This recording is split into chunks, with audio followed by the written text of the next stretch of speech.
तो गाइज़ आज का जो टॉपिक है वो है आपका हिस्ट्री ऑफ ह्यूमैनिटी और ह्यूमन काइंड।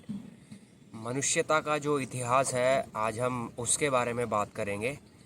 मैं उस इतिहास के बारे में बात नहीं करूँगा जिसके अंदर अकबर, बाबर या फिर हड़प्पा संस्कृति या मोहनजोदाड़ो, इस सब संस्कृति की बात नहीं करूँगा। मैं बात करूँगा आपकी मनुष्यता का इतिहास कि पहला मनुष्य या फिर पहली अर्थ पे एग्जिस्टेंस जो लाइफ की थी वो क्या थी और कैसे कैसे प्रोसेस चलता हुआ हम विकसित होते गए और आज इस रूप में, इस फॉर्म में एग्जिस्ट करते हैं। मैं आज उसके बारे में बात करूँगा। तो देखिए, माना ये जाता है कि संसार की जो शुरुआत है, जो ब्रह्मांड की शुरुआत है, जिसके अंदर एक हमारा प्लेनेट है पृथ्वी, वो लगभग आज से 450 करोड़ साल पहले एग्जिस्टेंस में आई। मैं बात कर रहा हूँ 450 करोड़ साल पहले। और उसके बाद विकास की प्रक्रिया शुरू हुई और करते करते पहली लाइफ, माना ही जाता है कि जो पहली लाइफ है वो एग्जिस्ट करती है लगभग 370 करोड़ साल पहले। 370 करोड़ साल पहले जो पहली लाइफ है वो अर्थ पे देखी गई है। अब आज के साइंटिस्ट ने रिवील किया है कि इस पृथ्वी पर लगभग 1 ट्रिलियन स्पीशीज़ जो है वो अवेलेबल हैं, वो एग्जिस्ट करती हैं। 1 ट्रिलियन स्पीशीज़, लगभग मैं बात कर रहा हूँ 1 लाख करोड़ की, ये साइंटिस्ट का दावा है। और इवन हम श्रीमद् भगवत गीता की बात करते हैं, उसमें भी 84 लाख योनियों का वर्णन किया गया है। 84 लाख स्पीशीज़ का वर्णन हुआ है। तो साइंस के हिसाब से, जिसमें जियोलॉजी और बॉटनी की बात कर रहा हूँ, उसमें आज के टाइम में हमने लगभग 18 लाख स्पीशीज़ को ढूंढकर उनका नामकरण जो है वो कर दिया है, जिसमें से हम एक हैं। आज भी उनकी खोज जो है जारी है। तो लगभग 1.2 करोड़ साल के आसपास एक स्पीशीज़ आई जिसको हम प्राइमेट्स बोलते हैं। जो दूसरी कैटेगरी है, दूसरी कैटेगरी को बोला गया है एस्ट्रोपैथेलस। देखिए, आप नाम पे मत जाइए, नाम थोड़ा साइंटिफिक है, डिफ़िकल्ट है, बट कहीं ना कहीं जो मेन है वो इनका जो स्ट्रक्चर है वो कहीं ना कहीं हमारे से जो है वो मैच करता था। अब इन्हीं ऑस्ट्रोपैथेलस के अंदर 2 कैटेगरीज हुई, जिनमें आते हैं निएंडरथैल्स, जो लगभग आज से 5 साल पहले देखे गए, जो कि कुछ ऐसे दिखते हैं। और जो दूसरी कैटेगरी आई जिसको बोलते हैं हम होमोसेपियंस, वो बिल्कुल हमारे जैसे, वो हम ही हैं एक्चुअली। हमारा जो एवोल्यूशन हुआ वो इन्हीं होमोसेपियन से हुआ है। तो वो लगभग आज से 3 लाख साल पहले देखे गए। अब एवोल्यूशन की प्रक्रिया, जो विकसित होने की प्रक्रिया है, वो चलती रही। अब इन होमोसेपियंस के अंदर करिश्मा क्या हुआ? अब देखिए, जो अगला आने वाला साल है वहाँ पे कुछ करिश्मा हो गया। वो करिश्मा हुआ क्या कि जब हम पहुँचे लगभग 70,000 साल के पास, 70,000 साल, तब ये टेंडेंसी देखी गई कि उनके अंदर कॉग्निटिव रेवोल्यूशन, यानी जो उनका दिमाग है वो विकसित होना शुरू हो गया। देखिए, आज से लगभग इस 70,000 साल से पहले के जो मनुष्य की मुश्किलें थी वो क्या थी कि कभी भी बारिश हो जा रही है, कभी भी धूप निकल जा रही है, कभी धूप छुप जा रही है, कभी अंधेरा आ जा रहा है, कभी ओले पड़ जा रहे हैं। तो वो इन सब चीज़ों को समझ ही नहीं पा रहे हैं कि हो क्या रहा है।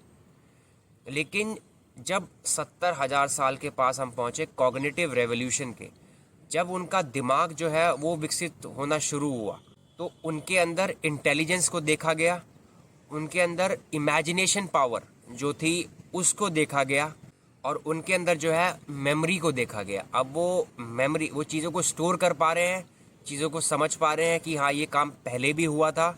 इससे पहले मेमोरी का कोई नाम नहीं था, लेकिन अब जो है मेमोरी का विकास हुआ और इस मेमोरी के अंदर जो है वो देख पा रहे हैं कि ये चीज़ सेम पहले भी रिपीट हुई और ये फिर रिपीट हो रही है। तो कहीं ना कहीं उन्हें एक पैटर्न मिलना जो है वो शुरू हो गया। जब दिमाग का विकास हुआ तब उन्होंने सोसाइटी में और जिसे कहते हैं कम्युनिटी में रहना शुरू कर दिया। क्योंकि देखिए उस टाइम के लिए जो दिक्कत थी वो ये थी कि एक तरफ आपका शेर है, वो आपको खाने के लिए आ रहा है, दूसरी तरफ आप भी शिकार के लिए जा रहे हैं, आप हिरन ढूंढ रहे हैं, आप कोई और पक्षी ढूंढ रहे हैं। तो होता ये था कि कहीं ना कहीं उनको डर था कि शेर या हाथी जो है मेरे को मार के ना खा जाए। तो इसलिए विकास दिमाग के विकसित होने के बाद उन्होंने झुंड में रहना जो है वो शुरू कर दिया, एक कम्युनिटी सोसाइटी बनाना जो है शुरू कर दिया। और इसी से करते करते धीरे धीरे लैंग्वेज का आविष्कार हुआ है। जो भाषा है वो हमारी एग्जिस्टेंस में आनी शुरू हुई। तो विकास की प्रक्रिया तो लगातार जो है वो चलती आई है। अब इस के अंदर माना ये जाता है कि जो मनुष्य का जो दिमाग है वो बेसिकली मेल के अंदर जो देखा गया, जो पुरुष के अंदर देखा गया, वो लगभग 1260 सेंटीमीटर क्यूब के आसपास है। मैं वॉल्यूम की बात कर रहा हूँ, जो आई थिंक वॉल्यूम को समझ सकते हैं। और जो फीमेल है उनका जो दिमाग है वो लगभग 1170 सेंटीमीटर क्यूब के आसपास है। अब समझने वालों को ये दिक्कत बहुत ज़्यादा आई। उन्होंने ये देखा कि हाथी का जो दिमाग है वो तो बहुत बड़ा है, तो वो क्यों नहीं सोच पा रहा है, वो क्यों नहीं चीज़ों को इमेजिन कर पा रहा है। साइंटिस्ट ने इस चीज़ को स्टडी किया और ये पाया कि जो हमारा अनुपात है, मतलब ब्रेन साइज के अकॉर्डिंग जो बॉडी का स्ट्रक्चर है, उसके हिसाब से जो मनुष्य है उनका दिमाग जो है वो सबसे ज़्यादा बड़ा है। तो ये मैं अगर हाथी की बात करता हूँ तो हाथी का दिमाग बड़ा है, लेकिन उसका साइज़ भी तो बड़ा है। तो इसलिए अनुपात के हिसाब से, रेशियो के हिसाब से जो मनुष्य है उसका दिमाग सबसे ज़्यादा विकसित है। और हम धीरे धीरे पहुँचे लगभग 10,000 साल के आसपास। अब इस 10,000 साल के आसपास कुछ गजब हो गया। वो गजब ये था कि अब आ गई है आपकी एग्रीकल्चर रेवोल्यूशन, यानी कृषि क्रांति। यानी अब लोगों को समझ में आ गया कि हम खाना उगा के भी खा सकते हैं।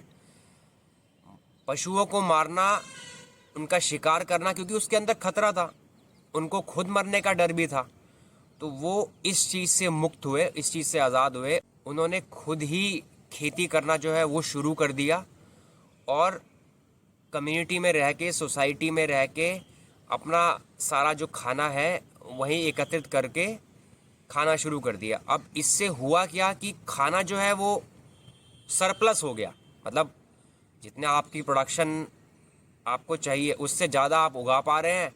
तो हर एक लोग जो है वो वहाँ पे सेटिस्फाई थे।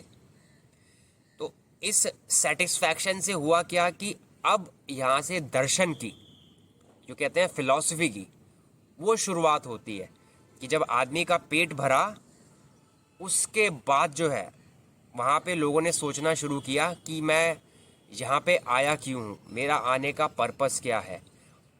अलग अलग तरह के सवाल उनके दिमाग में आए और उन्होंने ये चीज़ें जो है खोजना शुरू कर दिया। ये पृथ्वी कैसी है, ये सब सवाल जो है अब उनके मन में जो है आने शुरू हुए। देखिए अगर मैं आज एक रिक्शा वाले को फ़िलॉसफी की बात करूं या दर्शन की बात करूं, वो मुझे 2 गाली देके भगा देगा, क्योंकि वो उसका जो मेन मूल्य है इस टाइम रोटी खाना है। जब तक वो उसका पेट नहीं भरा होगा वो इन सब चीज़ों के बारे में नहीं सोचेगा। तो इसलिए फ़िलॉसफी और दर्शन जो है उन लोगों के लिए है जिनका पेट जो है वो भरा हुआ है। तब तक ये थॉट डेवलप नहीं होगा जब तक उसका पेट भर नहीं जाएगा कि मैं कौन हूँ, मैं कहाँ से आया हूँ, ये ब्रह्मांड क्या है। ये सब सवाल जो है पेट भरने के बाद ही आते हैं। देखिए मेरे को एक गाना याद आ रहा है रॉकस्टार मूवी का, जिसके जो लिरिकल राइटर हैं वो है इरशाद कामिल। गाना आता है उसके अंदर साडा हक। तो उसमें 2-3 पंक्तियाँ, जो 2-3 लाइन है वो है, ओ इको फ्रेंडली नेचर के रक्षक, मैं भी हूँ नेचर। देखिए हम सब इसी प्रकृति के हैं। तो देखिए इस वीडियो को बनाने का जो मेरा मेन मोटिव है वो ये समझाना था कि हम उस 84 लाख स्पीशीज़ में से एक स्पीशीज़ हैं, हम उसमें एक प्रजाति हैं तो इसीलिए थोड़ा सा हवा में उड़ना बंद करिए और आप अपने आप को इस ब्रह्मांड के अनुपात में देखें, रेशो में देखें या रेफरेंस में देखें, तो आप बहुत छोटे हैं। तो इसलिए मैं ही सब कुछ कर सकता हूँ, मेरे पास बहुत ताकत है। तो ये जो घमंड है, थोड़ा सा इसको ज़मीन पे लाइए और आराम से बैठिए और ज़िंदगी को ज़रा प्यार से जिए। धन्यवाद।